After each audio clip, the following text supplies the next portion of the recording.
ಕನ್ನಡ ಸಾರಸ್ವತ ಲೋಕದ ದಿಗ್ಗಜ ಎಸ್ಎಲ್ ಭೈರಪ್ಪ ಇಹಲೋಕ ತ್ಯಜಿಸಿದ್ದಾರೆ. ಬೆಂಗಳೂರಿನ ರಾಷ್ಟ್ರೋತ್ಥಾನ ಆಸ್ಪತ್ರೆಯಲ್ಲಿ ಹಿರಿಯ ಜೀವ ಇಹಲೋಕವನ್ನು ತ್ಯಜಿಸಿದ್ದು ಇಡೀ ದೇಶ ಕಂಬನಿ ಮಿಡಿದಿದೆ. ಈ ಕುರಿತು ಎಕ್ಸ್ನಲ್ಲಿ ಪೋಸ್ಟ್ ಮಾಡಿರುವ ನಟ ಕಮಲ್ ಹಾಸನ್, ಆಧುನಿಕ ಕಾಲದ ಕತೆ ಹೇಳುವ godfather Shri S L Bhyrappa ji ನಿಧನ ತುಂಬಲಾಗದ ನಷ್ಟ. ಪುರಾಣ ಮತ್ತು ಅದರಲ್ಲಿನ ಇತಿಹಾಸಗಳನ್ನು ಹೇಗೆ ಓದಬೇಕೆಂದು ನಮಗೆ ಕಲಿಸಿದ್ದಕ್ಕಾಗಿ ಧನ್ಯವಾದಗಳು ಸರ್ ಅಂತ ಎಕ್ಸ್ನಲ್ಲಿ ಬರ್ಕೊಂಡಿದ್ದಾರೆ. ಧರ್ಮಸ್ಥಳ ಬುರುಡೆ ಪ್ರಕರಣ ದಿನದಿಂದ ದಿನಕ್ಕೆ ಕುತೂಹಲ ಮೂಡಿಸ್ತಾನೆ ಇದೆ. ಚಿನ್ನಯ್ಯ ಮತ್ತು ತಿಮರೋಡಿ 2023ರಲ್ಲಿ ಭೇಟಿಯಾಗಿದ್ದ ಸರಣಿ ವಿಡಿಯೋ ಬಿಡುಗಡೆ ಮುಂದುವರೆದಿದೆ. ಇವತ್ತು 15ನೇ ವಿಡಿಯೋ ರಿಲೀಸ್ ಆಗಿದ್ದು ಅದರಲ್ಲಿ ಆಸಿಡ್ ಕಥೆಯನ್ನು ಚಿನ್ನಯ್ಯ ಹೇಳಿದ್ದಾನೆ. ಮಹಿಳೆಯ ಮುಖಕ್ಕೆ ಪೇಪರ್ ಹಾಕಿ ಆಸಿಡ್ ಹಾಕಿ ಸುಟ್ಟಿದ್ರು, ಬಳಿಕ ಅನಾಥ ಶವ ಅಂತ ಹೂತು ಹಾಕಲಾಗಿತ್ತು ಅಂತ ಹೇಳಿದ್ದಾನೆ. ಮಹೇಶ್ ಶೆಟ್ಟಿ ತಿಮರೋಡಿಯನ್ನ ರಾಯಚೂರು ಜಿಲ್ಲೆಯ ಮಾನ್ವಿ ತಾಲೂಕಿಗೆ ಗಡೀಪಾರು ಮಾಡಿ ಆದೇಶಿಸಲಾಗಿದೆ. ಆದರೆ ತಿಮರೋಡಿಯನ್ನ ಮಾನ್ವಿ ತಾಲೂಕಿಗೆ ಗಡೀಪಾರು ಮಾಡಿದ್ದಕ್ಕೆ ವಿರೋಧ ವ್ಯಕ್ತವಾಗಿದೆ. ರಾಯಚೂರು ನಗರದ ಅಂಬೇಡ್ಕರ್ ವೃತ್ತದಲ್ಲಿ ದಲಿತ ಪರ ಸಂಘಟನೆ ಹಾಗೂ ಸಮಾನ ಮನಸ್ಕರ ವೇದಿಕೆ ಪ್ರತಿಭಟಿಸಿದೆ. ಗೂಂಡಾಗಳಿಗೆ ರಾಯಚೂರು ಜಿಲ್ಲೆಯಲ್ಲಿ ಜಾಗ ಇಲ್ಲ, ತಿಮರೋಡಿಯನ್ನ ಕಾಡಿಗೆ ಕಳುಹಿಸಿ ಅಂತ ಆಕ್ರೋಶ ವ್ಯಕ್ತಪಡಿಸಿದ್ದಾರೆ. ಬಿಕ್ಲು ಶಿವ ಕೊಲೆ ಪ್ರಕರಣದಲ್ಲಿ ಶಾಸಕ ಭೈರತಿ ಬಸವರಾಜ್ಗೆ ಮತ್ತೆ ಆತಂಕ ಶುರುವಾಗಿದೆ. ಪ್ರಕರಣದಲ್ಲಿ ಶಾಸಕರ ಬಂಧನದ ಅಗತ್ಯ ಇದೆ ಅಂತ ಸಿಐಡಿ ಅಭಿಪ್ರಾಯಪಟ್ಟಿದೆ. ಹೀಗಾಗಿ ಬಂಧನದಿಂದ ರಕ್ಷಣೆ ನೀಡಿದ್ದ ಆದೇಶ ತೆರವಿಗೆ ಹೈಕೋರ್ಟ್ಗೆ ಸಿಐಡಿ ಅರ್ಜಿ ಸಲ್ಲಿಸಿತ್ತು. ವಿಚಾರಣೆ ನಡೆಸಿರುವ ಕೋರ್ಟ್ ಎಷ್ಟು ದಿನ ಕಸ್ಟಡಿಗೆ ಬೇಕು ಅಂತ ಕೋರ್ಟ್ಗೆ ತಿಳಿಸಿ ಅಂತ ಎಸ್ಪಿಪಿಗೆ ಸೂಚನೆ ನೀಡಿ ವಿಚಾರಣೆ ಮುಂದೂಡಿದೆ. ಮಂಗಳೂರು ಕುಕ್ಕರ್ ಬಾಂಬ್ ಹಾಗೂ ಶಿವಮೊಗ್ಗ ಟ್ರಯಲ್ ಬ್ಲಾಸ್ಟ್ ಬಗ್ಗೆ ಎನ್ಐಎ ಹೆಚ್ಚುವರಿ ಚಾರ್ಜ್ ಶೀಟ್ ಸಲ್ಲಿಸಿದೆ. ಕುಕ್ಕರ್ ಬ್ಲಾಸ್ಟ್ ಬಳಿಕ ಎಸ್ಕೇಪ್ ಆಗಿದ್ದ ಶಂಕಿತ ಉಗ್ರ ಅರಾಫತ್ ಅಲಿ ಕೀನ್ಯಾದಲ್ಲಿ ನೆಲೆ ಕಂಡುಕೊಳ್ಳಲು ಪ್ಲಾನ್ ಮಾಡಿಕೊಂಡಿದ್ದಾನೆ. ಅದಕ್ಕಾಗಿಯೇ ಕೀನ್ಯಾ ಮಹಿಳೆಯನ್ನು ಮದುವೆಯಾಗಿದ್ದ ವಿಚಾರ ತಿಳಿದು ಪತ್ನಿ ಶಾಕ್ ಆಗಿ ಕೀನ್ಯಾದ ಸ್ಥಳೀಯ ಪೊಲೀಸರಿಗೆ ದೂರು ನೀಡಿದ್ದಾಳೆ. ಬಳಿಕ ಅರಾಫತ್ ಜಾಡು ಎನ್ಐಎ ಆತನ ಹೆಡೆಮುರಿ ಕಟ್ಟಿದೆ. ನವೆಂಬರ್ನಲ್ಲಿ ಸಚಿವ ಸಂಪುಟ ಪುನರ್ರಚನೆ ನಡೆಯಲಿದೆ ಅನ್ನೋ ಬಗ್ಗೆ ಭಾರೀ ಚರ್ಚೆ ನಡೆಯುತ್ತಿತ್ತು. ಆದರೆ ಈ ಬಗ್ಗೆ ಪ್ರತಿಕ್ರಿಯೆ ನೀಡಿರುವಂತಹ ಸಚಿವ ಎಂಪಿ ಪಾಟೀಲ್, ಈ ಬಗ್ಗೆ ನನಗೇನು ಗೊತ್ತಿಲ್ಲ ಅಂತ ಹೇಳಿದ್ದಾರೆ. ಕಲಬುರಗಿಯಲ್ಲಿ ಮಾತನಾಡಿರುವ ಅವರು, ಸಂಪುಟ ಪುನರ್ರಚನೆ ಬಗ್ಗೆ ಸಿಎಂ ಮತ್ತು ಹೈಕಮಾಂಡ್ ತೀರ್ಮಾನವನ್ನು ಮಾಡ್ತಾರೆ. ಎಐಸಿಸಿ ಅಧ್ಯಕ್ಷರು ಕಲಬುರಗಿಯವರೇ, ಅವರು ಬಂದಾಗ ಕೇಳಿ ಅಂತ ಹೇಳಿದರು. ಸಾಂಸ್ಕೃತಿಕ ನಗರಿ ಮೈಸೂರಿನಲ್ಲಿ ದಸರಾ ಸಂಭ್ರಮ ದಿನೇ ದಿನೇ ಕಳೆಗಡ್ತಾ ಇದೆ. ದಸರಾ ಶುರುವಾಗಿ 3ನೇ ದಿನವಾದ ಇಂದು 10 ಕಾರ್ಯಕ್ರಮಗಳು ನೆರವೇರಿದ್ದಾವೆ. ರಾಗಿ ಬೀಸುವ ಸ್ಪರ್ಧೆ, ಹಗ್ಗ ಜಗ್ಗಾಟದ ಸ್ಪರ್ಧೆ, ಹಾಗೆಯೇ ಫ್ಯಾಷನ್ ಶೋ, ವೇಷಭೂಷಣ ಸ್ಪರ್ಧೆ, ಕವಿಗೋಷ್ಠಿ ಗಮನವನ್ನು ಸೆಳೆದವು. ಇನ್ನು ಸಂಜೆಯ ವೇಳೆ ಸಂಗೀತ ರಸಮಂಜರಿ, ಯುವ ದಸರಾ ಕಾರ್ಯಕ್ರಮಗಳು ಭರ್ಜರಿಯಾಗಿ ನಡೆಯುತ್ತಿವೆ. ಮೈಸೂರು ದಸರಾ ಬಂದಾಗಲೆಲ್ಲ ಮಹಿಷ ದಸರಾ ವಿವಾದ ಸೃಷ್ಟಿಯಾಗುತ್ತೆ. ಈ ಬಾರಿ ಕೂಡ ಮಹಿಷ ಆಚರಣೆ ಸಮಿತಿ ಪುಷ್ಪಾರ್ಚನೆಗೆ ಅನುಮತಿಯನ್ನು ಕೇಳಿತು. ಆದರೆ ಮಹಿಷ ವಿಗ್ರಹ ಪೂಜೆಗೆ ಪೊಲೀಸರು ಬ್ರೇಕ್ ಹಾಕಿದ್ದಾರೆ. ಹೀಗಾಗಿ ಮಹಿಷ ವಿಗ್ರಹದ ಸುತ್ತ 200 ಮೀಟರ್ ಸೆಕ್ಷನ್ 144 ಜಾರಿ ಮಾಡಲಾಗಿತ್ತು. ಹೀಗಾಗಿ ಪುರಭವನದಲ್ಲಿ ಮಹಿಷ ಮಂಡಲೋತ್ಸವ ಸಮಿತಿ ವೇದಿಕೆ ಕಾರ್ಯಕ್ರಮವನ್ನು ನಡೆಸಿತು. ಚುನಾವಣೆ ಹೊಸ್ತಿಲಲ್ಲಿರೋ ಬಿಹಾರದಲ್ಲಿ ಕಾಂಗ್ರೆಸ್ ಕಾರ್ಯಕಾರಿಣಿ ಸಭೆ ನಡೆಸಲಾಯಿತು. ಪಾಟ್ನಾದಲ್ಲಿ ನಡೆದ ಸಭೆಯಲ್ಲಿ ರಾಹುಲ್ ಗಾಂಧಿ, ಮಲ್ಲಿಕಾರ್ಜುನ ಖರ್ಗೆ, ಸಿಎಂ ಸಿದ್ದರಾಮಯ್ಯ ಸೇರಿದಂತೆ ಘಟಾನುಘಟಿ ನಾಯಕರುಗಳು ಭಾಗಿಯಾಗಿದ್ದರು. ಈ ವೇಳೆ ಮಾತನಾಡಿರುವ ಮಲ್ಲಿಕಾರ್ಜುನ ಖರ್ಗೆ, ಬಿಹಾರ ವಿಧಾನಸಭಾ ಚುನಾವಣೆ ಮೋದಿ ಸರ್ಕಾರದ ಭ್ರಷ್ಟ ಮತ್ತು ಅಸಮರ್ಥ ಆಡಳಿತದ ಅಂತ್ಯಕ್ಕೆ ನಾಂದಿಯಾಗಲಿದೆ ಅಂತ ಗುಡುಗಿತು. ಬಿಹಾರ ವಿಧಾನಸಭೆ ಚುನಾವಣೆಗಾಗಿ ಕಾಂಗ್ರೆಸ್ ಆರ್ಜೆಡಿ ಸೀಟು ಹಂಚಿಕೆ ಚರ್ಚೆಯ ಮಧ್ಯೆಯೇ ಎನ್ಡಿಎ ಕೂಟದಲ್ಲಿ ಸೀಟು ಹಂಚಿಕೆ ಫೈನಲ್ ಆಗಿದೆ ಎನ್ನಲಾಗಿದೆ. ನಿತೀಶ್ ಕುಮಾರ್ ನೇತೃತ್ವದ ಜೆಡಿಯು 102, ಬಿಜೆಪಿ 101, ಚಿರಾಗ್ ಪಾಸ್ವಾನ್ ಅವರ ಲೋಕ ಜನಶಕ್ತಿ ಪಕ್ಷಕ್ಕೆ 20 ಸ್ಥಾನಗಳನ್ನು ಹಂಚಿಕೆ ಮಾಡಲಾಗಿದೆ ಅಂತ ಹೇಳಲಾಗ್ತಿದೆ. ಮಾತುಕತೆ ಅಂತ್ಯವಾಗಿದ್ದು ಶೀಘ್ರದಲ್ಲೇ ಘೋಷಣೆಯಾಗುವಂತಹ ನಿರೀಕ್ಷೆ ಇದೆ. ಮಹಾರಾಷ್ಟ್ರದ ಘಟ್ಟ ಪ್ರದೇಶಗಳಲ್ಲಿ ಭಾರೀ ಮಳೆಯಾಗ್ತಾ ಇದ್ದು ಉತ್ತರ ಕರ್ನಾಟಕದಲ್ಲಿ ಮತ್ತೆ ಪ್ರವಾಹ ಪರಿಸ್ಥಿತಿ ನಿರ್ಮಾಣವಾಗಿದೆ. ಕಲಬುರಗಿ ಜಿಲ್ಲೆಯ ಭೀಮಾ ನದಿ ತೀರದಲ್ಲಿ ಪ್ರವಾಹ ಪರಿಸ್ಥಿತಿ ನಿರ್ಮಾಣವಾಗಿದ್ದು ಅಫಜಲಪುರ ತಾಲೂಕಿನ ಉತ್ತರಾದಿಮಠ ಸಂಪೂರ್ಣವಾಗಿ ಜಲಾವೃತಗೊಂಡಿದೆ. ಗತ್ತರಗಿ, ದೇವರಗಾಣಗಾಪುರ ಹಾಗೂ ಚಿನ್ಮಳ್ಳಿ ಸೇತುವೆಗಳು ಮುಳುಗಡೆಯಾಗಿದ್ದು ಜನಜೀವನ ಅಸ್ತವ್ಯಸ್ತವಾಗಿದೆ. ಮಹಾರಾಷ್ಟ್ರದಲ್ಲಿ ಭಾರೀ ಮಳೆ ಪರಿಣಾಮ ವಿಜಯಪುರ ಜಿಲ್ಲೆಯಲ್ಲೂ ಕೂಡ ಸಂಕಷ್ಟ ಮುಂದುವರೆದಿದೆ. ಮಹಾರಾಷ್ಟ್ರದ ಉಜ್ಜಿನಿ, ವೀರ್ ಜಲಾಶಯಗಳಿಂದ 2 ಲಕ್ಷ ಕ್ಯೂಸೆಕ್ ನೀರನ್ನು ಬಿಡುಗಡೆ ಮಾಡಲಾಗಿದೆ. ಹೀಗಾಗಿ ಭೀಮಾ ನದಿ ತಟದಲ್ಲಿ ಪ್ರವಾಹ ಭೀತಿ ಎದುರಾಗಿದೆ. ಚಡಚಣ, ಇಂಡಿ, ಆಲ್ಮೇಲಾ ತಾಲೂಕಿನ ಹಲವೆಡೆ ಪ್ರವಾಹ ಭೀತಿ ಇದೆ. ಭೀಮಾ ನದಿಗೆ ಅಡ್ಡಲಾಗಿ ಕಟ್ಟಿರುವಂತಹ ಬ್ರಿಡ್ಜ್ ಕಮ್ ಬ್ಯಾರೇಜ್ ಜಲಾವೃತವಾಗಿದೆ. ಶತಮಾನದ ಭಯಾನಕ ಮಳೆಗೆ ಪಶ್ಚಿಮ ಬಂಗಾಳ ತತ್ತರಿಸಿ ಹೋಗಿದೆ. ಅದರಲ್ಲೂ ಕೋಲ್ಕತ್ತಾದಲ್ಲಿ ಅಲ್ಲೋಲ ಕಲ್ಲೋಲವೇ ನಿರ್ಮಾಣವಾಗಿದೆ. ಕಾರು, ಬಸ್ಸುಗಳು ರಸ್ತೆ ಮಧ್ಯೆ ನೀರಲ್ಲಿ ಕೆಟ್ಟು ನಿಂತಿದ್ದರಿಂದ ಜನರು ಪರದಾಡ್ತಾ ಇದ್ದಾರೆ. ದುರ್ಗಾ ಪೂಜೆಗೆ ಅಂತ ಹಾಕಲಾಗಿದ್ದ ಹಳ್ಳಿ ಸೊಗಡಿನ ಸೆಟ್ಗಳೆಲ್ಲ ಮಳೆ ನೀರಲ್ಲಿ ಮುಳುಗಿ ಹೋಗಿವೆ. ವಾನಿಪುರ ಭಾಗದಲ್ಲಿ ನೂರಾರು ಕಟ್ಟಡಗಳಿಗೆ ನೀರು ನುಗ್ಗಿದೆ. ಮನೆ ಮುಂದೆ ನಿಂತಿದ್ದ ವಾಹನಗಳು ನೀರಿನಲ್ಲಿ ಮುಳುಗಿದ್ದು ರಕ್ಷಣಾ ಕಾರ್ಯ ಸಮರೋಪಾದಿಯಲ್ಲಿ ನಡೀತಾ ಇದೆ. ಏಪ್ರಿಲ್ 22ರ ಪಹಲ್ಗಾಮ್ ದಾಳಿಯಲ್ಲಿ ಭಾಗಿಯಾಗಿದ್ದ ಉಗ್ರರಿಗೆ ಸಹಾಯ ಮಾಡಿದ ವ್ಯಕ್ತಿಯನ್ನು ಜಮ್ಮು ಕಾಶ್ಮೀರ ಪೊಲೀಸರು ಬಂಧಿಸಿದ್ದಾರೆ. ಜುಲೈನಲ್ಲಿ ನಡೆದ ಆಪರೇಷನ್ ಮಹಾದೇವ್ ಕಾರ್ಯಾಚರಣೆಯ ವೇಳೆ ಅಪಾರ ಪ್ರಮಾಣದ ಶಸ್ತ್ರಾಸ್ತ್ರ ವಶಪಡಿಸಿಕೊಳ್ಳಲಾಗಿತ್ತು. ಈ ವೇಳೆ ಬಂಧಿತ ಮೊಹಮ್ಮದ್ ಯೂಸಿಫ್ ಕಟಾರಿಯಾ ಸುಳಿವು ಸಿಕ್ಕಿತ್ತು. ಇದೇ ಆಧಾರದಲ್ಲಿ ಆತನನ್ನು ಪೊಲೀಸರು ಬಂಧಿಸಿದ್ದಾರೆ. 17 ವಿದ್ಯಾರ್ಥಿನಿಯರಿಗೆ ಲೈಂಗಿಕ ಕಿರುಕುಳ ನೀಡಿದ ಆರೋಪದಡಿಯಲ್ಲಿ ದೆಹಲಿಯ ಸ್ವಯಂ ಘೋಷಿತ ದೇವಮಾನವ ಚೈತನ್ಯಾನಂದ ಸರಸ್ವತಿ ಸ್ವಾಮೀಜಿ ವಿರುದ್ಧ ಎಫ್ಐಆರ್ ದಾಖಲಾಗಿದೆ. ವಸಂತಕುಂಜ್ ಪೊಲೀಸ್ ಠಾಣೆಯಲ್ಲಿ ಪ್ರಕರಣ ದಾಖಲಾಗಿದ್ದು ಆರೋಪಿ ತಲೆಮರೆಸಿಕೊಂಡಿದ್ದಾನೆ. ಇಡಬ್ಲ್ಯೂಎಸ್ ವಿದ್ಯಾರ್ಥಿ ವೇತನದಡಿ ಶಿಕ್ಷಣ ಪಡೆಯುತ್ತಿರುವ ವಿದ್ಯಾರ್ಥಿನಿಯರಿಗೆ ಆಮಿಷ ಬೆದರಿಕೆ ನೀಡಿ ಲೈಂಗಿಕ ದೌರ್ಜನ್ಯ ಎಸಗಿದ್ದಾನೆ ಎನ್ನಲಾಗಿದೆ. ಮಾಹಿತಿ ತಂತ್ರಜ್ಞಾನ ಕಾಯ್ದೆ ಸೆಕ್ಷನ್ 79 ಸಬ್ ಕ್ಲಾಸ್ 3B ಅಡಿಯಲ್ಲಿ ಟ್ವೀಟ್ಗಳ ನಿಯಂತ್ರಣಕ್ಕೆ ಕೇಂದ್ರ ಸರ್ಕಾರ ಹೊರಡಿಸಿದ್ದ ಆದೇಶ ಪ್ರಶ್ನಿಸಿ ಎಕ್ಸ್ ಸಂಸ್ಥೆ ಅರ್ಜಿ ಸಲ್ಲಿಸಿತ್ತು. ವಿಚಾರಣೆ ನಡೆಸಿರುವಂತಹ ಕರ್ನಾಟಕ ಹೈಕೋರ್ಟ್ನ ನ್ಯಾಯಮೂರ್ತಿ ಎಂ ನಾಗಪ್ರಸನ್ನ ಅವರ ಪೀಠ ಅರ್ಜಿ ವಜಾಗೊಳಿಸಿದೆ. ಸಾಮಾಜಿಕ ತಾಣಗಳ ಮೇಲೆ ನಿಯಂತ್ರಣ ಹೇರುವುದು ಈ ಕಾಲದ ಅತ್ಯಂತ ಅವಶ್ಯಕವಾಗಿದೆ ಅಂತ ಕೋರ್ಟ್ ಅಭಿಪ್ರಾಯಪಟ್ಟಿದೆ. ಸಿಂಗಾಪುರ್ನಲ್ಲಿ ಸ್ಕೂಬಾ ಡೈವ್ ವೇಳೆ ಸಾವನ್ನಪ್ಪಿದ ಅಸ್ಸಾಂನ ಪ್ರಖ್ಯಾತ ಗಾಯಕ ಜುಬೀನ್ ಗಾರ್ಗ್ ಕುರಿತ ಪ್ರಕರಣದ ತನಿಖೆಗೆ ಎಸ್ಐಟಿ ರಚಿಸಲಾಗಿದೆ. ವಿಶೇಷ ತನಿಖಾ ತಂಡ ರಚಿಸುವುದಾಗಿ ಅಸ್ಸಾಂ ಮುಖ್ಯಮಂತ್ರಿ ಹಿಮಂತ್ ಬಿಸ್ವಾ ಶರ್ಮಾ ಘೋಷಿಸಿದ್ದಾರೆ. ನಮ್ಮ ಪ್ರೀತಿಯ ಜುಬೀನ್ ಗಾರ್ಗ್ ಅಕಾಲಿಕ ಸಾವಿಗೆ ಕಾರಣವಾದ ಯಾರನ್ನು ಬಿಡೋದಿಲ್ಲ ಅಂತ ಹಿಮಂತ್ ಬಿಸ್ವಾ ಶರ್ಮಾ ಎಕ್ಸ್ನಲ್ಲಿ ಬರ್ಕೊಂಡಿದ್ದಾರೆ. ತೈವಾನ್ನಲ್ಲಿ ಸಂಭವಿಸಿದ ಭೀಕರ ರಗಾಸ ಚಂಡಮಾರುತದಲ್ಲಿ ಕನಿಷ್ಠ 14 ಮಂದಿ ಸಾವಿಗೀಡಾಗಿದ್ದು 124 ಮಂದಿ ಕಾಣೆಯಾಗಿದ್ದಾರೆ. ದಕ್ಷಿಣ ತೈವಾನ್ನಲ್ಲಿ ಭಾರೀ ಮಳೆ ಸುರಿತಾ ಇದ್ದು ಕಡಲ ತೀರದಲ್ಲಿ ಭಾರೀ ಪ್ರವಾಹ ನಿರ್ಮಾಣವಾಗಿದೆ. ಚಂಡಮಾರುತ ಹಾಗೂ ಇವತ್ತು ಹಾಂಗ್ಕಾಂಗ್ ಕರಾವಳಿಗೆ ಅಪ್ಪಳಿಸುವಂತಹ ಸಾಧ್ಯತೆಯೂ ಕೂಡ ಇದೆ. ಈಗ ಸುದ್ದಿಗಳನ್ನು ವಿವರವಾಗಿ ನೋಡ್ತಾ ಹೋಗೋಣ. ಹಿರಿಯ ಸಾಹಿತಿ ಎಸ್ಎಲ್ ಭೈರಪ್ಪ ಬದುಕಿನ ಪರ್ವ ಮುಗಿಸಿ ಬಾರದ ಲೋಕಕ್ಕೆ ಪಯಣಿಸಿದ್ದಾರೆ. 94 ವರ್ಷಗಳ ಸಾರ್ಥಕ ಜೀವನ ನಡೆಸಿ ಇಹಲೋಕದ ಯಾನವನ್ನು ಪೂರ್ಣಗೊಳಿಸಿದ್ದಾರೆ. ಪದ್ಮಭೂಷಣ ಪುರಸ್ಕೃತ ಕಾದಂಬರಿಕಾರ ಭೈರಪ್ಪನವರ ನಿಧನಕ್ಕೆ ಪ್ರಧಾನಿ ಮೋದಿ, ಖ್ಯಾತ ನಟ ಕಮಲ್ ಹಾಸನ್ ಹಾಗೆಯೇ ಮುಖ್ಯಮಂತ್ರಿ ಸಿದ್ದರಾಮಯ್ಯ ಸೇರಿದಂತೆ ಹಲವು ಗಣ್ಯರು ಸಂತಾಪ ಸೂಚಿಸಿದ್ದಾರೆ.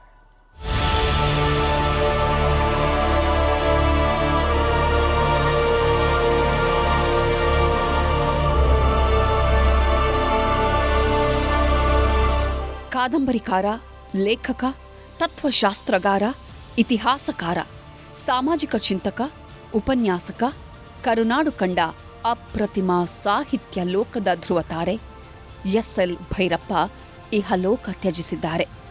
ವಯೋಸಹಜ ಆರೋಗ್ಯ ಸಮಸ್ಯೆಯಿಂದ ಬಳಲ್ತಾ ಇದ್ದ ಭೀಮಕಾಯ ಕಾದಂಬರಿಕಾರ ಭೈರಪ್ಪ 94ನೇ ವಯಸ್ಸಿನಲ್ಲಿ ನಿಧನರಾಗಿದ್ದಾರೆ. ಪದ್ಮಭೂಷಣ ಪುರಸ್ಕೃತ, ಸರಸ್ವತಿ ಸಮ್ಮಾನ್ ಗೌರವಕ್ಕೆ ಪಾತ್ರವಾಗಿದ್ದ ಭೈರಪ್ಪ ಬೆಂಗಳೂರಿನ ರಾಜರಾಜೇಶ್ವರಿ ನಗರದ ರಾಷ್ಟ್ರೋತ್ಥಾನ ಆಸ್ಪತ್ರೆಯಲ್ಲಿ ಉಸಿರು ನಿಲ್ಲಿಸಿದ್ದಾರೆ. ಕಳೆದ 3 ದಿವಸದಿಂದ ಹಿಂದೆ ಸ್ವಲ್ಪ ಅಸ್ವಸ್ಥರಾಗಿ ಕಾಲ್ನೋವು, ಸುಸ್ತು ಅಂತ ಮತ್ತೆ ಇಲ್ಲಿ ನಮ್ಮಲ್ಲಿ ಅಡ್ಮಿಟ್ ಆಗಿದ್ರು. ಹಠಾತ್ ಆಗಿ ಇವತ್ತು ಅವರಿಗೆ ಹೃದಯಾಘಾತವಾಯಿತು. ಮಧ್ಯಾಹ್ನ 1 ಗಂಟೆ ಸಮಯದಲ್ಲಿ ನಾವು ತುಂಬ ಸತತ ಪ್ರಯತ್ನ ಮಾಡಿದ್ವಿ ಅವರನ್ನು ಉಳಿಸ್ಕೊಳ್ಳಿಕ್ಕೋಸ್ಕರ. ಆದರೆ ದುರದೃಷ್ಟವಶಾತ್ ನಮಗೆ ಅವರನ್ನು ಉಳಿಸ್ಕೊಳ್ಳೋಕ್ಕಾಗಲಿಲ್ಲ. ಎಸ್ಎಲ್ ಭೈರಪ್ಪನವರ ನಿಧನಕ್ಕೆ ಇಡೀ ದೇಶವೇ ಸಂತಾಪ ಸೂಚಿಸುತ್ತಿದೆ. ಸಾಹಿತಿಗಳು, ಸಿನಿಮಾ ನಟ ನಟಿಯರು, ರಾಜಕಾರಣಿಗಳು, ಉದ್ಯಮಿಗಳ ಮನಸ್ಸು ಭೈರಪ್ಪನವರ ಅಗಲಿಕೆಗೆ ಕಂಬನಿ ಮಿಡಿಯುತ್ತಿದೆ. ಭೈರಪ್ಪನವರ ನಿಧನದಿಂದ ಕನ್ನಡ ಸಾಹಿತ್ಯದಲ್ಲಿ ಒಂದು ದಿಗ್ಗಜನ ಕಳ್ಕೊಂಡು ಆಗುವಂಥ ನೋವಾಗಿದೆ. ಸಂಪೂರ್ಣವಾದ ಜೀವನ ಅವರು ನಡೆಸಿದರು. ಕನ್ನಡ ಸಾಹಿತ್ಯಕ್ಕೆ ಅವರು ಕೊಟ್ಟಿರುವ ಸಾಹಿತ್ಯ ಅಪಾರ ಮತ್ತು ವಿವಿಧಮಯ ಇತ್ತು. ಶ್ರೀ ಗುರುವೆ ಅರುವೆ ಶರಣಾಗಿ ಬರುವೆ, ಶ್ರೀ ಗುರುವೆ ಅರುವೆ ಶರಣಾಗಿ ಬರುವೆ, ಕರುಣೆಯನ್ನು ಕೋರಿ ಬರುವೆ. ಹೃತ್ಪ್ರಕೃತಿ ತಂದ ಕಿಡಿ ಹೋವುಗಳನ್ನು, ಹೃತ್ಪ್ರಕೃತಿ ತಂದ ಕಿಡಿ ಹೋವುಗಳನ್ನು ಶ್ರೀ ಚರಣ ಕೆರೆಯುತ್ತಿರುವೆ, ಶ್ರೀ ಚರಣ ಕೆರೆಯುತ್ತಿರುವೆ. ಮತ್ತೆ ಭೈರಪ್ಪ ಮತ್ತೊಬ್ಬರಿಲ್ಲ ಸರ್. ಕನ್ನಡ ಸಾರಸ್ವತ ಲೋಕದ ದಿಗ್ಗಜ, ಸರಸ್ವತಿ ಪುತ್ರ, ಬಹುಶಃ ಕರ್ನಾಟಕ ಸಾರಸ್ವತ ಲೋಕದಲ್ಲಿ ಅತ್ಯಂತ ಜನಪ್ರಿಯ ಸಾಹಿತಿ ಅಂದ್ರೂ ಕೂಡ ತಪ್ಪಾಗಲಾರದು. ಎಸ್ ಎಲ್ ಭೈರಪ್ಪನವರು ಇವತ್ತು ಬೆಳಗ್ಗೆ ನಮ್ಮನ್ನು ಅಗಲಿದ್ದಾರೆ. ಸಕಲ ಸರ್ಕಾರಿ ಗೌರವ ಜೊತೆಗೆ ಅವರ ಭೈರಪ್ಪನವರ ಅಂತ್ಯಕ್ರಿಯೆ ನಡೀತದೆ. ಭೈರಪ್ಪನವರಿಗೆ 2023ರಲ್ಲಿ ರಾಷ್ಟ್ರಪತಿಗಳು ಪದ್ಮಭೂಷಣ ಪುರಸ್ಕಾರವನ್ನು ನೀಡಿ ಗೌರವಿಸಿದರು. ಅದೇ ದಿನ ಪ್ರಧಾನಮಂತ್ರಿ ಮೋದಿಯವರನ್ನೂ ಭೇಟಿಯಾಗಿದ್ರು. ಇವತ್ತು ಭೈರಪ್ಪ ಅವರ ಅಗಲಿಕೆ ಬೆನ್ನಲ್ಲೇ ಪ್ರಧಾನಿ ಎಕ್ಸ್ ಖಾತೆಯಲ್ಲಿ ಪೋಸ್ಟ್ ಹಾಕಿ ಸಂತಾಪ ಸೂಚಿಸಿದ್ರು. ನಮ್ಮ ಆತ್ಮಸಾಕ್ಷಿಯನ್ನು ಕದಲಿಸಿದ ಮತ್ತು ಭಾರತದ ಆತ್ಮವನ್ನ ಮುಟ್ಟಿದ ಒಬ್ಬ ಧೀಮಂತ ವ್ಯಕ್ತಿತ್ವವನ್ನ ನಾವು ಕಳೆದುಕೊಂಡಿದ್ದೇವೆ. ನಿರ್ಭೀತ ಮತ್ತು ಕಾಲಾತೀತ ಚಿಂತಕರಾಗಿದ್ದ ಭೈರಪ್ಪನವರು ತಮ್ಮ ಚಿಂತನಶೀಲ ಕೃತಿಗಳಿಂದ ಕನ್ನಡ ಸಾಹಿತ್ಯವನ್ನ ಶ್ರೀಮಂತಗೊಳಿಸಿದ್ದಾರೆ. ಅವರ ಬರಹಗಳು ಪೀಳಿಗೆಗಳನ್ನು ಚಿಂತಿಸಲು, ಪ್ರಶ್ನಿಸಲು ಮತ್ತು ಸಮಾಜದೊಂದಿಗೆ ಹೆಚ್ಚು ಆಳವಾಗಿ ತೊಡಗಿಸಿಕೊಳ್ಳಲು ಪ್ರೇರೇಪಿಸಿದವು. ಈಗಲೂ ಮುಂದೆಯೂ ಜನರನ್ನ ಪ್ರೇರೇಪಿಸುತ್ತಲೇ ಇರುತ್ತೆ ಅಂತ ಮೋದಿ ಭೈರಪ್ಪನವರನ್ನ ನೆನಪು ಮಾಡಿಕೊಂಡ್ರು. ಪ್ರಧಾನಿ ಮೋದಿಯವರಷ್ಟೇ ಅಲ್ಲ, ಮಾಜಿ ಪ್ರಧಾನಿ ಎಚ್.ಡಿ. ದೇವೇಗೌಡರು ಕೂಡ ಕನ್ನಡ ಸಾಹಿತ್ಯ ಪ್ರಪಂಚಕ್ಕೆ ಉತ್ಕೃಷ್ಟ ಕಾದಂಬರಿಗಳನ್ನು ನೀಡಿ ಲಕ್ಷಾಂತರ ಓದುಗರ ಮನಗೆದ್ದಿದ್ದ ಭೈರಪ್ಪನವರ ಅಗಲಿಕೆ ಕನ್ನಡ ಸಾರಸ್ವತ ಲೋಕಕ್ಕೆ ಭರಿಸಲಾಗದ ನಷ್ಟವಾಗಿದೆ ಅಂತ ಪೋಸ್ಟ್ ಹಾಕಿದ್ದಾರೆ. ಮುಖ್ಯಮಂತ್ರಿ ಸಿದ್ದರಾಮಯ್ಯ ಕೂಡ ಅಪಾರ ಓದುಗರನ್ನ ಹೊಂದಿದ ಭೈರಪ್ಪನವರ ನಿಧನದಿಂದ ಸಾಹಿತ್ಯ ಲೋಕ ಬಡವಾಗಿದೆ. ಅವರ ಕುಟುಂಬ ವರ್ಗ ಮತ್ತು ಓದುಗ ಬಳಗಕ್ಕೆ ನನ್ನ ಸಂತಾಪ ಅಂತ ಭೈರಪ್ಪನವರನ್ನ ನೆನಪು ಮಾಡಿಕೊಂಡ್ರು. ಕರ್ನಾಟಕದ ಕಾದಂಬರಿ ಪುರುಷ ಎಸ್.ಎಲ್. ಭೈರಪ್ಪನವರನ್ನ ಇಡೀ ಜಗತ್ತಿನ ಸಾಹಿತ್ಯ ಲೋಕವೇ ನೆನಪು ಮಾಡಿಕೊಳ್ಳುತ್ತಿದೆ. ಇದಕ್ಕೆ ಕಾರಣ ಭೈರಪ್ಪನವರ ಸಾಹಿತ್ಯ. ಒಂದ್ಸಲ ಭೈರಪ್ಪನವರ ಕಾದಂಬರಿ ಓದಿದ್ರೆ ಸಾಕು, ಅವರು ಬರೆದ ಅಕ್ಷರಗಳ ಜೋಡಣೆ ಓದುಗರನ್ನ ಚಿಂತನೆಗೆ ತಳ್ಳುತ್ತಿತ್ತು. ಭೀಮಾ ಕಾಯದಿಂದ ಉತ್ತರಕಾಂಡದವರೆಗೆ ಪರ್ವ, ವಂಶವೃಕ್ಷ, ದಾಟು, ಆವರಣ, ತಂತು ಕಾದಂಬರಿಗಳೇ ಸಾಕ್ಷಿ.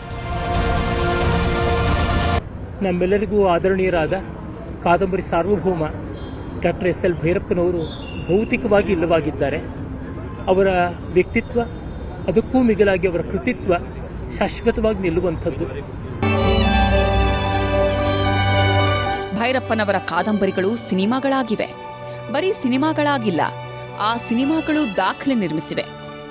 ಪವಿತ್ರ ಲೋಕೇಶ್ ನಟಿಸಿದ್ದ ನಾಯಿ ನೆರಳು ಸಿನಿಮಾ, ಬಾಲಿವುಡ್ ಖ್ಯಾತ ನಟ ನಾಸಿರುದ್ದೀನ್ ಶಾ ನಟನೆಯ ತಬ್ಬಲಿ ನೀನಾದೆ ಮಗನೆ ಸಿನಿಮಾ, ಹಿರಿಯ ನಟರಾದ ಅನಂತ್ನಾಗ್, ದೇವರಾಜ್, ತಾರಾ, ಅನುರಾಧ ನಟನೆಗೆ ಮತದಾನ ಸಿನಿಮಾ, ಕನ್ನಡ ಚಿತ್ರರಂಗದ ಖ್ಯಾತ ನಟ ವಿಷ್ಣುವರ್ಧನ್, ಗಿರೀಶ್ ಕಾರ್ನಾಡ್ ಅಭಿನಯಿಸಿದ್ದ ವಂಶವೃಕ್ಷ ಸಿನಿಮಾ, ಎಸ್.ಎಲ್. ಭೈರಪ್ಪನವರ ಕಾದಂಬರಿ ಆಧಾರಿತ ಸಿನಿಮಾಗಳು. ನ ಭೂತೋ ನ ಭವಿಷ್ಯತಿ ಅಂತಾರಲ್ಲ, ಹಾಗೆ ಅವರಂತೆ ಹಿಂದೆಯೂ ಯಾರೂ ಇರಲಿಲ್ಲ, ಮುಂದೆಯೂ ಯಾರೂ ಇರೋದಿಲ್ಲ.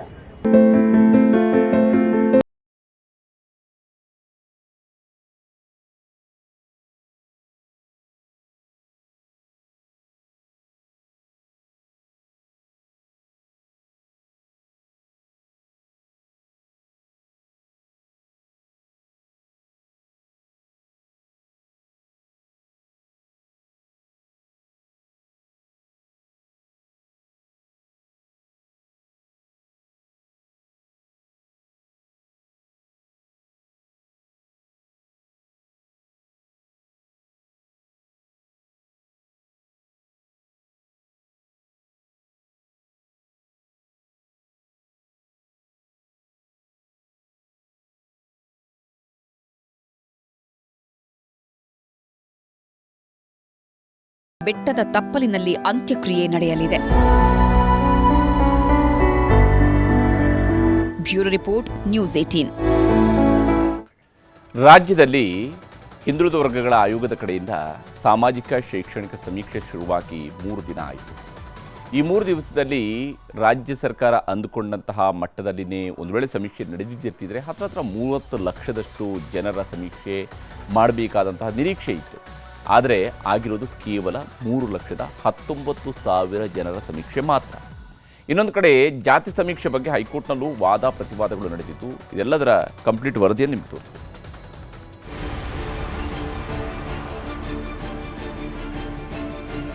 ಲೊಕೇಶನ್ ಕರೆಕ್ಟಾಗಿ ಅವ್ರು ತೋರಿಸ್ತಿಲ್ದರ ಕಾರಣಕ್ಕೆ ಅವ್ರು ಸೆನ್ಸಸ್ ಮಾಡೋದಕ್ಕೆ ಭಾಳ ತೊಂದರೆ ಆಗ್ತಾ ಇದೆ. ಆಮೇಲೆ ನೆಟ್ವರ್ಕ್ ಏನಾದ್ರು ಫೇಲ್ಯೂರ್ ಆಯಿತು ಅಂದರೆ ಯಾವುದೇ ಗಣತಿ ಕಾರ್ಯ ಮಾಡೋಕ್ಕೆ ಆಗೋದಿಲ್ಲ. ರಾಜ್ಯ ಸರ್ಕಾರಕ್ಕೆ ಪ್ರತಿಷ್ಠೆ, ಸಮೀಕ್ಷೆ ಸಿಬ್ಬಂದಿಗೆ ಪೀಕಲಾಟ. ಪ್ರತಿಷ್ಠೆ ಪೀಕಲಾಟಗಳ ಮಧ್ಯೆಯೇ ಜಾತಿ ಸಮೀಕ್ಷೆ 3ನೇ ದಿನ ಪೂರೈಸಿದೆ. ಒಂದು ಸಮೀಕ್ಷೆ ಮಾಡುವಾಗ ನೂರಾರು ಸಮಸ್ಯೆಗಳು ಸಿಬ್ಬಂದಿಯನ್ನ ಕಾಡುತ್ತಿದೆ. ಅಚ್ಚರಿ ಏನಂದ್ರೆ 3 ದಿನಗಳಲ್ಲಿ ರಾಜ್ಯದಲ್ಲಿ ಜಾತಿ ಸಮೀಕ್ಷೆ ಸರ್ಕಾರದ ನಿರೀಕ್ಷೆಯನ್ನ ಹುಸಿಗೊಳಿಸಿದೆ. ಯಾಕಂದ್ರೆ ನಿರೀಕ್ಷೆ ಮಾಡಿದಂತೆ ಎಲ್ಲೂ ಸಮೀಕ್ಷೆ ಆಗಿಲ್ಲ. 3 ದಿನಗಳಲ್ಲಿ ರಾಜ್ಯದಲ್ಲಿ ಎಷ್ಟು ಸಮೀಕ್ಷೆಗಳಾಗಿದೆ ಅನ್ನೋ ಲೆಕ್ಕ ಎಕ್ಸ್ಕ್ಲೂಸಿವ್ ಆಗಿ ನಿಮ್ಮ ನ್ಯೂಸ್ 18ಗೆ ಸಿಕ್ಕಿದೆ. ಮೊದಲು ಅತಿ ಹೆಚ್ಚು ಸಮೀಕ್ಷೆ ನಡೆಸಿದ ಜಿಲ್ಲೆಗಳ ಲೆಕ್ಕ ನೋಡೋಣ. ಹಾವೇರಿಯಲ್ಲಿ 7,942 ಮನೆಗಳ ಸಮೀಕ್ಷೆ ಮಾಡಿದ್ದು ಒಟ್ಟು 30,791 ಜನ ಸಮೀಕ್ಷೆಗೆ ಒಳಪಟ್ಟಿದ್ದಾರೆ. ಬೆಳಗಾವಿಯಲ್ಲಿ 7,146 ಮನೆಗಳ ಸರ್ವೆ ಆಗಿದ್ದು 26,494 ಜನರ ಸಮೀಕ್ಷೆಯಾಗಿದೆ. ಬಾಗಲಕೋಟೆಯಲ್ಲಿ 5,873 ಮನೆಗಳಿಂದ ಒಟ್ಟು 23,593 ಜನರ ಸರ್ವೆ ಪೂರ್ಣವಾಗಿದ್ದರೆ ಕಲಬುರಗಿಯಲ್ಲಿ 5,526 ಮನೆಗಳಿಂದ 22,078 ಜನರ ಸರ್ವೆ ಆಗಿದೆ. ಗದಗ್ನಲ್ಲಿ 5,082 ಮನೆಗಳಿಂದ 18,892 ಜನರ ಸರ್ವೆ ಕಂಪ್ಲೀಟ್ ಆಗಿದೆ. ಮಂಡ್ಯದಲ್ಲಿ 4,865 ಮನೆಗಳ ಸರ್ವೆ ಆಗಿದ್ದು 17,465 ಜನ ಸಮೀಕ್ಷೆಗೆ ಒಳಪಟ್ಟಿದ್ದಾರೆ.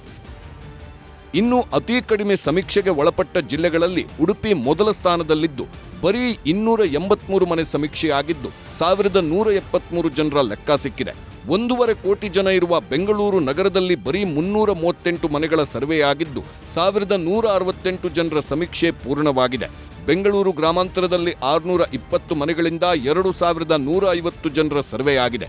ಚಿಕ್ಕಬಳ್ಳಾಪುರದಲ್ಲಿ 723 ಮನೆಗಳಾಗಿದ್ದು 2,591 ಜನರನ್ನ ಸರ್ವೆಗೆ ಒಳಪಡಿಸಲಾಗಿದೆ. ಬಳ್ಳಾರಿಯಲ್ಲಿ 887 ಮನೆಗಳ ಸಮೀಕ್ಷೆಯಾಗಿದ್ದು 3,641 ಜನ ಸಮೀಕ್ಷೆಗೆ ಸಹಕರಿಸಿದ್ದಾರೆ. 3 ದಿನದಲ್ಲಿ ರಾಜ್ಯ ಸರ್ಕಾರ ಕನಿಷ್ಠ 30 ರಿಂದ 40 ಲಕ್ಷ ಜನರ ಸಮೀಕ್ಷೆ ಪೂರ್ಣವಾಗುತ್ತೆ ಅಂತ ಅಂದಾಜು ಇಟ್ಕೊಂಡಿತ್ತು. ಆದರೆ ಆಗಿರೋದು ಬರೀ 3,19,821 ಜನರ ಸಮೀಕ್ಷೆ ಮಾತ್ರ. ಇದಕ್ಕೆ ಕಾರಣ ಸರ್ವರ್ ಸಮಸ್ಯೆ, OTP ಸಮಸ್ಯೆ, ತಾಂತ್ರಿಕ ಸಮಸ್ಯೆ ಜೊತೆಗೆ ಗಣತಿದಾರರಲ್ಲಿ ಇರುವ ಗೊಂದಲ. ಬೆಂಗಳೂರು ಗ್ರಾಮಾಂತರ ಜಿಲ್ಲೆ ದೊಡ್ಡಬಳ್ಳಾಪುರದ ಉಪವಿಭಾಗಾಧಿಕಾರಿ ಕಚೇರಿ ಬಳಿ ಶಿಕ್ಷಕರು ಪ್ರತಿಭಟಿಸಿದ್ರು. ಸಮೀಕ್ಷೆ ವೇಳೆ ತಮಗೆ ಆಗುತ್ತಿರುವ ತೊಂದರೆಗಳ ಬಗ್ಗೆ ನೋವು ತೋಡಿಕೊಂಡರು. ಗ್ರಾಮೀಣ ಪ್ರದೇಶದಲ್ಲಿರುವ ಶಿಕ್ಷಕರನ್ನ ನಗರ ಭಾಗಕ್ಕೆ ನೇಮಿಸಿದ್ದಾರೆ. ಸುಮಾರು 40 ಕಿಲೋಮೀಟರ್ ದೂರ ಇರುವ ಶಾಲೆಗಳಿಂದ ಬಂದು ಸಮೀಕ್ಷೆ ಮಾಡಲು ಅಸಾಧ್ಯ. ಹಿಂದುಳಿದ ವರ್ಗಗಳ ಇಲಾಖೆ 2 ತರಬೇತಿಗಳಲ್ಲಿ ಕೇವಲ 1 ತರಬೇತಿ ಕೊಟ್ಟಿದೆ. ಉಳಿದ ಮತ್ತೊಂದು ತರಬೇತಿಯನ್ನ ಕೊಡದೆ ಸಮೀಕ್ಷೆ ಮಾಡಿಸಲು ಮುಂದಾಗಿದೆ. ಕೆಲ ಗರ್ಭಿಣಿಯರನ್ನು ಸಮೀಕ್ಷೆಗೆ ನೇಮಿಸಲಾಗಿದೆ. ಅನಾರೋಗ್ಯದಿಂದ ಬಳಲುತ್ತಿರುವ ಶಿಕ್ಷಕರನ್ನು ಬಳಸಿಕೊಳ್ಳಲಾಗ್ತಿದೆ. ದೊಡ್ಡಬಳ್ಳಾಪುರ ತಾಲೂಕಿನ ಕೆಲ ಶಿಕ್ಷಕರಿಗೆ ಸಮೀಕ್ಷೆ ಮಾಡುವ ಶಿಕ್ಷಕರ ಪಟ್ಟಿಯೂ ಸಿಕ್ಕಿಲ್ಲ. ಹೀಗಾಗಿ ಶಿಕ್ಷಕರ ಗೊಂದಲಗಳನ್ನು ನಿವಾರಿಸುವಂತೆ ಉಪವಿಭಾಗಾಧಿಕಾರಿ ದುರ್ಗಾಶ್ರೀ ಅವರಿಗೆ ಮನವಿ ನೀಡಿದ್ರು. ಕೊಪ್ಪಳ ತಾಲೂಕಿನ ಕನಕಗಿರಿಯ ಗ್ರಾಮೀಣ ಭಾಗದಲ್ಲಿ ಮೊಬೈಲ್ ನೆಟ್ವರ್ಕ್ ಸಮಸ್ಯೆ ಕಾಡುತ್ತಿದೆ. ನೆಟ್ವರ್ಕ್ ಸಿಗದೆ ಸಮೀಕ್ಷೆದಾರರು ಪರದಾಡುತ್ತಿದ್ದಾರೆ. ಆಪ್ ಓಪನ್ ಆಗುತ್ತಿಲ್ಲ. ಓಪನ್ ಆದರೂ ಅಪ್ಲೋಡ್ ಮಾಡಲು ಆಗುತ್ತಿಲ್ಲ. ಸಮಸ್ಯೆಗಳಿಂದಾಗಿ ಸಿಬ್ಬಂದಿ ಪರದಾಡುತ್ತಿದ್ದಾರೆ. ಕೊಪ್ಪಳ ಜಿಲ್ಲೆಯ ಇನ್ನೂ ಹಲವು ಕಡೆ ತಾಂತ್ರಿಕ ದೋಷಗಳು ಕಾಡುತ್ತಿವೆ. ಕೊಪ್ಪಳದಲ್ಲಿ ಸಮೀಕ್ಷೆಗೆ ನೀಡಿರುವ ಆಪ್ ಓಪನ್ ಆಗುತ್ತಿಲ್ಲ. ಆಪ್ ಓಪನ್ ಆಗಲು OTPಯೂ ಬರುತ್ತಿಲ್ಲ. ಕೆಲವರು ಆಪ್ನಲ್ಲಿರುವ ಮನೆಯ ಲೊಕೇಶನ್ ಹುಡುಕಲು ಪರದಾಡುವಂತಾಗಿದೆ. ಲೊಕೇಶನ್ ಸಿಗದೆ ಓಣಿಗಳಲ್ಲಿ ಸಂಚರಿಸುತ್ತಿದ್ದಾರೆ ಸಮೀಕ್ಷೆದಾರರು. ಹಾಗೆ ಒಂದು ತುದಿಯಲ್ಲಿ ಕೆಲಸ ಮಾಡುವವರನ್ನ ಇನ್ನೊಂದು ತುದಿಗೆ ಸಮೀಕ್ಷೆಗೆ ನೇಮಿಸಿರುವುದು ಕೂಡ ಕಷ್ಟ ಅಂತ ಸಮೀಕ್ಷೆದಾರರು ಹಿರಿಯ ಅಧಿಕಾರಿಗಳ ಮುಂದೆ ನೋವು ಹೇಳಿಕೊಳ್ಳುತ್ತಿದ್ದಾರೆ. ನಾವು ಶಾಲೆಗೆ ಹತ್ರ ಆಗ್ಲಂತ ಅಲ್ಲೇ ಮನೆ ಮಾಡ್ಕೊಂಡಿರ್ತೀವಿ. ಇದು ಚುನಾವಣೆ ಕೆಲಸ ಒಂದಿನ ಆದ್ರೂ ಹೋಗಿ ಅಲ್ಲಿ ಕೆಲಸ ಮಾಡಿ ಬರ್ತೀವಿ. ಇವರು ಟೈಮ್ ಕೂಡ ಲಿಮಿಟ್ ಮಾಡಿರಿ, 22ರಿಂದ 7 ಮುಗಿಸ್ಬೇಕಂತ. 8ಕ್ಕೆ ಮತ್ತೆ ಸ್ಕೂಲ್ ಸ್ಟಾರ್ಟ್ ಆಗುತ್ತೆ. ಇಷ್ಟು ಅವಧಿಯಾಗ ಒಬ್ಬ ಮಹಿಳೆ ಅಳವಂಡಿಯಿಂದ ಮುಂಡ್ರಾಬಾದ್ಗೆ ಯಾವಾಗ ಹೋಗ್ಬೇಕು, ಅವ್ರು ಯಾವಾಗ ಸರ್ವೆ ಕಾರ್ಯ ಮಾಡಬೇಕು, ಈ ಅವಧಿ ಒಳಗೆ ಮತ್ತು ಅವ್ರಿಗೆ ಹೆಚ್ಚು ಕಮ್ಮಿ ಆದರೆ ಏನು ಮರೆ ಆಗುತ್ತೆ. ಹುಬ್ಬಳ್ಳಿಯಲ್ಲಿ ಜಾತಿ ಸಮೀಕ್ಷೆಗೆ ಸರ್ವರ್ ಸಮಸ್ಯೆ ಕಾಡುತ್ತಿದೆ. ಸರ್ವರ್ ಸಮಸ್ಯೆಯಿಂದಾಗಿ ನಿರೀಕ್ಷಿತ ಮಟ್ಟದಲ್ಲಿ ಸರ್ವೆ ಕಾರ್ಯ ನಡೆಯುತ್ತಿಲ್ಲ. ಮೊನ್ನೆಯಿಂದಲೂ ಒಂದಲ್ಲ ಒಂದು ಸಮಸ್ಯೆ ಕಾಡುತ್ತಲೇ ಇದೆ. ಹುಬ್ಬಳ್ಳಿಯಲ್ಲಿ ಸಮೀಕ್ಷೆಯಲ್ಲಿ ತೊಡಗಿಸಿಕೊಂಡ ಸಿಬ್ಬಂದಿಗೆ ಸರ್ವರ್ ಸಮಸ್ಯೆಯೇ ದೊಡ್ಡ ತಲೆನೋವಾಗಿದೆ. ಸರ್ವರ್ ಸಮಸ್ಯೆಯಿಂದಾಗಿ ಜಾತಿ ಸಮೀಕ್ಷೆ ವೆಬ್ಸೈಟ್ ಓಪನ್ ಆಗುತ್ತಿಲ್ಲ. ಹೀಗಾಗಿ ಕೆಲವೆಡೆ ಮಂದಗತಿಯಲ್ಲಿ ಸಾಗಿದೆ ಸರ್ವೆ ಕಾರ್ಯ. ಎಲ್ಲವೂ ಸರಿ ಇದ್ರೆ ಜನರು ಕೆಲವೊಂದು ಕಡೆ ಆಧಾರ್ ದಾಖಲೆಗಳನ್ನು ಕೊಡಲು ನಿರಾಕರಿಸುತ್ತಿದ್ದಾರೆ. ಹೀಗಾಗಿ ನಿರಾಸೆಯಿಂದಲೇ ಸಮೀಕ್ಷೆಗೆ ಬಂದು ಸಿಬ್ಬಂದಿ ವಾಪಸ್ ಆಗ್ತಿದ್ದಾರೆ. ಚಾಮರಾಜನಗರದಲ್ಲೂ ಸಮೀಕ್ಷೆಯ ಗೊಂದಲಗಳು ಕಾಡುತ್ತಲಿವೆ. ತಾಂತ್ರಿಕ ಸಮಸ್ಯೆಗಳಿಂದಾಗಿ ಶಿಕ್ಷಕರು ಕಣ್ಣೀರಿಡುತ್ತಿದ್ದಾರೆ. ಸಮೀಕ್ಷೆಗೆ ಹೋದವರಿಗೆ ಸರ್ವರ್ ಡೌನ್ ಆಗಿರುತ್ತೆ. ನೆಟ್ವರ್ಕ್ ಸಮಸ್ಯೆ ಕಾಡುತ್ತಿದೆ. ಆಪ್ ಡೌನ್ಲೋಡ್ ಆಗ್ತಿಲ್ಲ. ಬಹುತೇಕ ಕಡೆ ನೆಟ್ವರ್ಕ್ ಇಲ್ಲದೆ ಆಪ್ ಡೌನ್ಲೋಡ್ ಆಗದೆ ಪರದಾಡುವಂತಾಗಿದೆ. ಕೆಲವು ಕಡೆ ಆಪ್ ಡೌನ್ಲೋಡ್ ಆದರೂ OTP ಜನರೇಟ್ ಆಗುತ್ತಿಲ್ಲ. ಇಡೀ ಜಿಲ್ಲೆಯಲ್ಲಿ ಒಟ್ಟಾರೆ 4,30,937 ಕುಟುಂಬಗಳ ಸಮೀಕ್ಷೆಯ ಗುರಿ ಹೊಂದಲಾಗಿದೆ. ಆದರೆ ಈವರೆಗೂ ಸಮೀಕ್ಷೆ ಪಡೆದಿರೋದು ಕೇವಲ 300 ಕುಟುಂಬಗಳು ಮಾತ್ರ. ಹೀಗಾಗಿ ಸರ್ಕಾರದ ಗಡುವಿನೊಳಗೆ ಸಮೀಕ್ಷೆ ಮುಗಿಯೋದು ಅನುಮಾನ ಆಗ್ತಿದೆ. ಎಲ್ಲ ಶಿಕ್ಷಕರದು ಕೂಡ ಮೊದಲನೇದು ಪ್ರಾಬ್ಲಮ್ ಏನಪ್ಪ ಅಂದ್ರೆ ಡೌನ್ಲೋಡ್ ಆಗ್ತಾ ಇಲ್ಲ. ಇದು ಇದೆಯಲ್ಲ ಆ್ಯಪೇ ಡೌನ್ಲೋಡ್ ಆಗ್ತಾ ಇಲ್ಲ. ಹೆಚ್ಚಿನ ಅಂಶ ಶಿಕ್ಷಕರ ಸಮಸ್ಯೆ ಇದು. ಆ್ಯಪ್ ಡೌನ್ಲೋಡ್ ಆದ್ರೆ ಫೀಲ್ಡ್ಗೆ ಹೋದರೆ ಎರಡನೇ ಸಮಸ್ಯೆ ಏನಪ್ಪ ಅಂತಂದರೆ ನಾವು ಡೌನ್ಲೋಡ್ ಮಾಡ್ಕೊಂಡಿರ್ತಕ್ಕಂಥ ಒಂದು ಇದು ಏರಿಯಾನೇ ಬೇರೆ ಆಗಿರ್ತದೆ. ಮತ್ತು ಗೂಗಲನ್ನು ನಮಗೆ ತೋರಿಸ್ತಕ್ಕಂಥ ಗೂಗಲು ಬೇರೆ ಕಡೆ ಏನಾಗಿರ್ತದೆ, ರೂಟೇ ಬೇರೆ ಆಗಿರ್ತದೆ. ಎರಡನೇ ಸಮಸ್ಯೆ ಅದು. ನಿಗದಿತ ಸಮಯದೊಳಗೆ ಸರ್ವೆ, ಸಣ್ಣ ಪುಟ್ಟ ಸಮಸ್ಯೆಗಳಿಗೆ ಪರಿಹಾರ. ಸಮೀಕ್ಷೆಗೆ ಹೋದ ಶಿಕ್ಷಕರು ಕಷ್ಟಪಡುತ್ತಿರುವಾಗಲೇ ಸಚಿವ ಶಿವರಾಜ ತಂಗಡಗಿ ಮಾತ್ರ ಕೊಟ್ಟಿರೋ ಡೆಡ್ಲೈನ್ನೊಳಗೆ ಸರ್ವೆ ಮುಗಿಸುವುದಾಗಿ ಹೇಳಿದ್ದಾರೆ. ಸಮೀಕ್ಷೆದಾರರಿಗೆ ಎದುರಾಗಿರುವ ಸಮಸ್ಯೆಗಳ ಬಗ್ಗೆ ಅಧಿಕಾರಿಗಳೊಂದಿಗೆ ಸಭೆ ಮಾಡಿ ಶೀಘ್ರವೇ ಬಗೆಹರಿಸುತ್ತೇನೆ ಎಂದರು. ಬೆಂಗಳೂರಿನಲ್ಲಿ 1-2 ದಿನ ತಡವಾಗಿ ಸರ್ವೆ ಮಾಡುತ್ತೇವೆ ಎಂದರು. ಏನು ಸಣ್ಣ ಪುಟ್ಟ ಗೊಂದಲಗಳು ಇರ್ತಾವೇನೋ ಅಂದ್ರೆ ಇದು ಏನು ನಮ್ಮ ಆನ್ಲೈನ್ದೊಳಗೆ ಇರೋದ್ರಿಂದ ಕೆಲವೊಂದಿಷ್ಟು ಏನೋ ನಮ್ಮ ಇದ್ರೊಳಗೆ ಸರ್ವರ್ಸ್ ಆ ಸಮಸ್ಯೆ ನಾನು ಇವತ್ತು ಮಾಧ್ಯಮದೊಳಗೆ ನೋಡಿದ್ದೀನಿ. ಸಮಸ್ಯೆ ಇದೆ ಅಂತ ಸಮಸ್ಯೆಗಳನ್ನು ಸರಿ ಮಾಡೋಂಥ ಕೆಲಸ ಆಗುತ್ತೆ. ಈ ಮಧ್ಯೆ ಜಾತಿ ಸಮೀಕ್ಷೆ ಪ್ರಶ್ನಿಸಿ ಹೈಕೋರ್ಟ್ನಲ್ಲಿ ಹಾಕಿರುವ ಅರ್ಜಿಗಳ ವಿಚಾರಣೆ ಇನ್ನೂ ನಡೆಯುತ್ತಲೇ ಇದೆ. ರಾಜ್ಯ ಸರ್ಕಾರದ ಪರ ವಕೀಲ ಅಭಿಷೇಕ್ ಮನು ಸಿಂಘ್ವಿ ವಾದ ಎದುರಿಸಿದ್ರು. ಬಳಿಕ ಕೇಂದ್ರ ಸರ್ಕಾರದ ಹೆಚ್ಚುವರಿ ಸಾಲಿಸಿಟರ್ ಜನರಲ್ ಅರವಿಂದ್ ಕಾಮತ್ ವಾದ ಮಾಡಿದ್ರು. ಕೇಂದ್ರ ಸರ್ಕಾರ ಜನಗಣತಿ ಜೊತೆಗೆ ಜಾತಿಗಣತಿಯನ್ನೂ ನಡೆಸಲಿದೆ. ಎಲ್ಲಾ ರಾಜ್ಯಗಳು ಪ್ರತ್ಯೇಕ ಸರ್ವೆ ಮಾಡಿದ್ರೆ ಸಮಸ್ಯೆ ಆಗಲಿದೆ. ಕೇಂದ್ರ ರಾಜ್ಯದ ಸರ್ವೆಗಳಲ್ಲಿ ವಿರೋಧಾಭಾಸವಿರಬಾರದೆಂದು ವಾದ ಮಾಡಿದ್ರು. ಅದಕ್ಕೂ ಸರ್ಕಾರಿ ಪರ ವಕೀಲರು ಆಕ್ಷೇಪ ಎತ್ತಿದ್ರು. ಕೇಂದ್ರ ಸರ್ಕಾರ ಜಾತಿ ಸರ್ವೆ ನಡೆಸಲು 5-6 ವರ್ಷ ಬೇಕಾಗಬಹುದು. ಅಲ್ಲಿಯವರೆಗೆ ರಾಜ್ಯಗಳು ಜಾತಿಗಳ ಸರ್ವೆ ಮಾಡಬಹುದು ಎಂದು ವಾದ ಮುಗಿಸಿದ್ರು. ಆಧಾರ್ ನಂಬರ್ಗಳನ್ನು ಪಡೆಯಲು ಕಾರಣವೇನು, ಸ್ಟಿಕ್ಕರ್ಗಳನ್ನು ಹಾಕಲು ನಿಮಗಿರುವ ಅಧಿಕಾರವೇನು ಎಂಬ ಪ್ರಶ್ನೆಗೆ ಆಯೋಗದ ಪರ ವಕೀಲರು ಉತ್ತರ ಕೊಟ್ಟರು. ಕೇವಲ ಗುರುತಿಗಾಗಿ ಆಧಾರ್ ನಂಬರ್ ಪಡೆಯಲಾಗುತ್ತಿದೆ. ಬೇರೆ ರಾಜ್ಯದವರನ್ನ ಪರಿಗಣಿಸದಿರಲು ಆಧಾರ್ ಪಡೆಯಲಾಗುತ್ತಿದೆ. ಸ್ಟಿಕ್ಕರ್ ತೆಗೆಯದಂತೆ ಬಲವಂತವಿಲ್ಲ, ಮನವಿಯಷ್ಟೇ. 60 ಪ್ರಶ್ನೆಗೆ ಉತ್ತರಿಸುವಂತೆ ಒತ್ತಾಯ ಮಾಡುವುದಿಲ್ಲ ಎಂದು ವಾದ ಮಾಡಿದ್ರು. ಅದಕ್ಕೂ ಒಂದಷ್ಟು ಪ್ರಶ್ನೆ ಮಾಡಿತು ಹೈಕೋರ್ಟ್. ಮಾಹಿತಿ ನೀಡುವುದು ಬಿಡುವುದು ಜನರ ಆಯ್ಕೆ ಎಂದು ತಿಳಿಸಿದ್ದೀರಾ. 1.60 ಲಕ್ಷ ಜನರ ಸರ್ವೆ ವೇಳೆ ಈ ಮಾಹಿತಿ ನೀಡಿದ್ದೀರಾ. ಕೈಪಿಡಿಯಲ್ಲಿ ಸರ್ವೆ ನಿರಾಕರಿಸುವ ಆಯ್ಕೆಯನ್ನ ನೀಡಿಲ್ಲವಲ್ಲ. ಪ್ರತಿ ಮನೆ ಸರ್ವೆ ಮಾಡಲೇಬೇಕೆಂದು ಕೈಪಿಡಿಯಲ್ಲಿದೆ. ಉತ್ತರ ನೀಡುವುದು ಕಡ್ಡಾಯವಿಲ್ಲವೆಂದು ಎಲ್ಲಿ ಹೇಳಿದ್ದೀರಾ? ಸರ್ವೆಗೂ ಮೊದಲೇ ಸೂಕ್ತ ಸಮಾಲೋಚನೆ ಮಾಡಿಲ್ಲಬೇಕೇ ಎಂಬೆಲ್ಲ ಪ್ರಶ್ನೆಗಳಿಗೂ ವಕೀಲರು ಉತ್ತರ ಕೊಟ್ಟರು. ಎಲ್ಲರ ವಾದ ಕೇಳಿದ ಹೈಕೋರ್ಟ್ ವಿಚಾರಣೆಯನ್ನ ನಾಳೆಗೆ ಮುಂದೂಡಿದೆ. Bureau report, news 18. ಇನ್ನು ಬೆಂಗಳೂರಿಗಷ್ಟೇ ಸೀಮಿತವಾಗಿದ್ದ ಗುಂಡಿ ರಾಜಕೀಯ ಇವತ್ತು ರಾಜ್ಯವ್ಯಾಪಿ ವಿಸ್ತರಣೆ ಆಗಿದೆ. ರಾಜ್ಯದ ಎಲ್ಲ ಜಿಲ್ಲೆಗಳಲ್ಲೂ ಕೂಡ ಬಿಜೆಪಿಯವರು ಗುಂಡಿ ಮುಚ್ಚೋಣ ಬನ್ನಿ ಅಂತ ಬೀದಿಗಿಳಿದ್ದಾರೆ. ಬಿಜೆಪಿಯವರು ಗುಂಡಿ ಮುಚ್ಚುವ ಅಭಿಯಾನ ಶುರು ಮಾಡ್ತಾ ಇದ್ದಂತೆ ಕಾಂಗ್ರೆಸ್ ನಾಯಕರು ಅದನ್ನು ಅಷ್ಟೇ ಬಲವಾಗಿ ಟೀಕಿಸುವುದಕ್ಕೆ ಶುರು ಮಾಡಿದ್ದಾರೆ.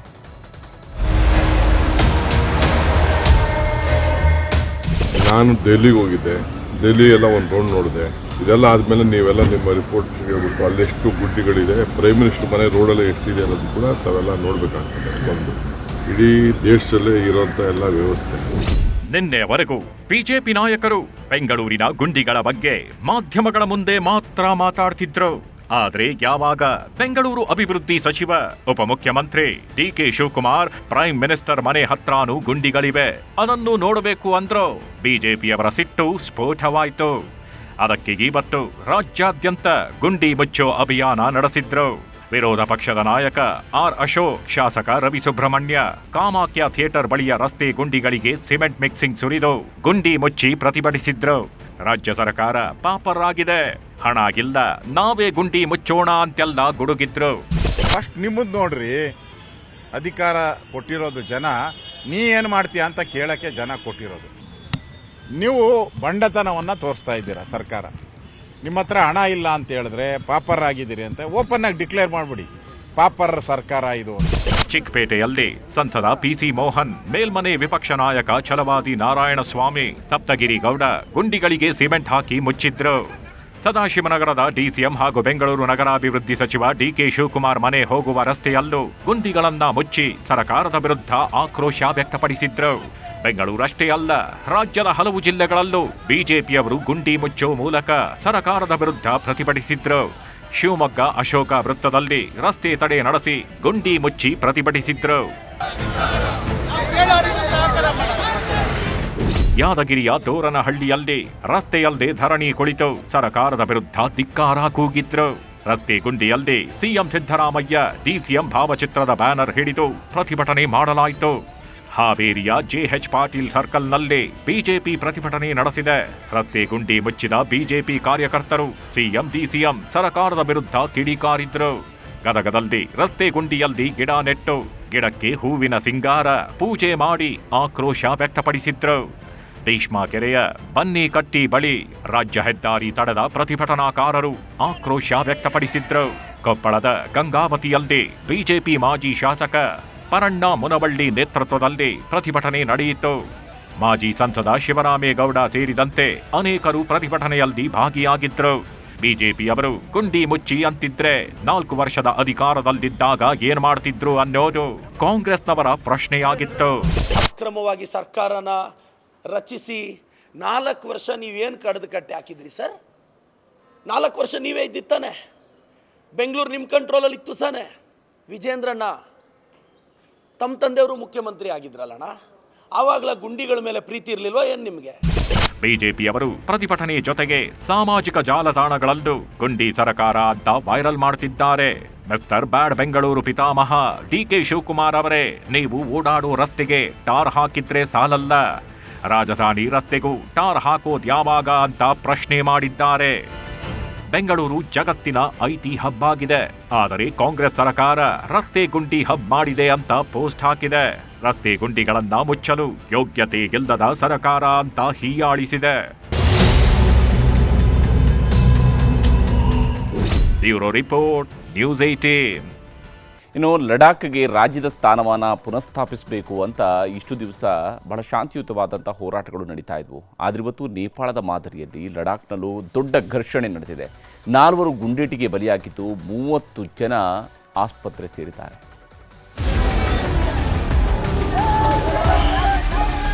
ನೋಡಿ ಹೇಗೆ ಬಿಜೆಪಿ ಕಚೇರಿಯನ್ನೇ ಬೆಂಕಿ ಹಚ್ಚಿ ಸುಟ್ಟು ಹಾಕಿದ್ದಾರೆ.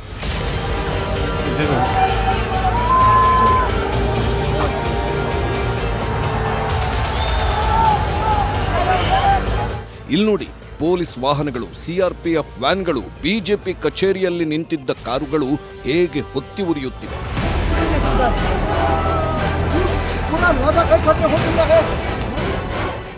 ಚೆನ್ನಾಗಿ ನೋಡಿ ಹೇಗೆ ಪೊಲೀಸರು ಭದ್ರತಾ ಪಡೆಗಳ ಮೇಲೆ ಕಲ್ಲು ತೂರಾಟ ಮಾಡುತ್ತಿದ್ದಾರೆ ಅಂತ.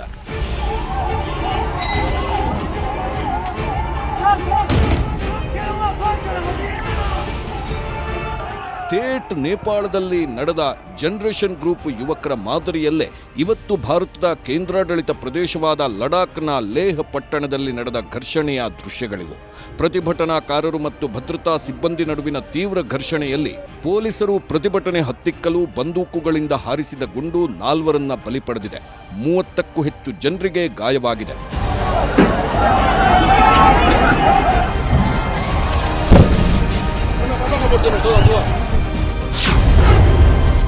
ಲಡಾಖ್ ಲಡಾಯಿಗೆ ಕಾರಣ ಏನು? ಯುವಕರ ಬೇಡಿಕೆ ಏನು? ಕೇಂದ್ರಾಡಳಿತ ಪ್ರದೇಶವಾದ ಲಡಾಖ್ಗೆ ರಾಜ್ಯದ ಸ್ಥಾನಮಾನವನ್ನ ಪುನಃಸ್ಥಾಪಿಸಬೇಕು ಅಂತ ಹೋರಾಟ ನಡೆಯುತ್ತಿದೆ. ಲೇಹ್ ಅಪೆಕ್ಸ್ ಬಾಡಿ ಸಂಘಟನೆಯ ನಾಯಕ ಸೋನಂ ವಾಂಗ್ಚುಕ್ ಸೆಪ್ಟೆಂಬರ್ 10ರಿಂದ ಉಪವಾಸ ಸತ್ಯಾಗ್ರಹ ನಡೆಸುತ್ತಿದ್ರು. ನಿನ್ನೆ ಸಂಜೆ ಸೋನಂ ವಾಂಗ್ಚುಕ್ ಆರೋಗ್ಯ ಹದಗೆಟ್ಟು ಆಸ್ಪತ್ರೆ ಸೇರಿದ್ರು. ಸೋನಂ ಆಸ್ಪತ್ರೆ ಸೇರುತ್ತಿದ್ದಂತೆ ಯುವಕರ ಗುಂಪು ಬೀದಿಗಿಳಿಯಿತು. ಆರಂಭದಲ್ಲಿ ಶಾಂತವಾಗಿ ಮೆರವಣಿಗೆ ಮಾಡುತ್ತಿದ್ರು, ಮಾನವ ಸರಪಳಿ ನಿರ್ಮಿಸಿ ಪ್ರತಿಭಟಿಸುತ್ತಿದ್ರು. ಆದರೆ ಇದ್ದಕ್ಕಿದ್ದಂತೆ ಪೊಲೀಸರ ಮೇಲೆ ಕಲ್ಲು ತೂರಾಟ ಶುರುವಾಗಿ ಈಗ 4ರ ಜೀವವೇ ಹೋಗೋ ಮಟ್ಟಿಗೆ ಪ್ರತಿಭಟನೆ ಕಿಚ್ಚು ಹಚ್ಚಿದೆ.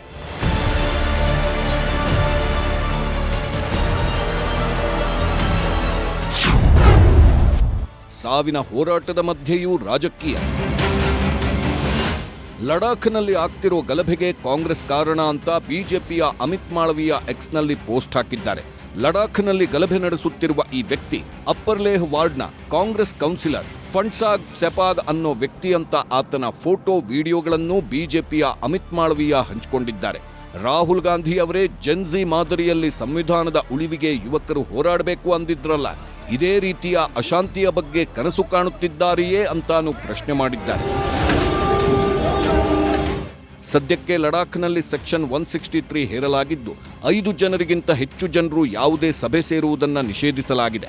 ಮೆರವಣಿಗೆ, ಹೋರಾಟ, ರ್ಯಾಲಿ, ಪ್ರತಿಭಟನೆಗಳನ್ನು ನಿಷೇಧಿಸಲಾಗಿದೆ. ಕೇಂದ್ರ ಗೃಹ ಸಚಿವಾಲಯ ಅಕ್ಟೋಬರ್ 6ಕ್ಕೆ ಮಾತುಕತೆಗೂ ಆಹ್ವಾನಿಸಿದೆ.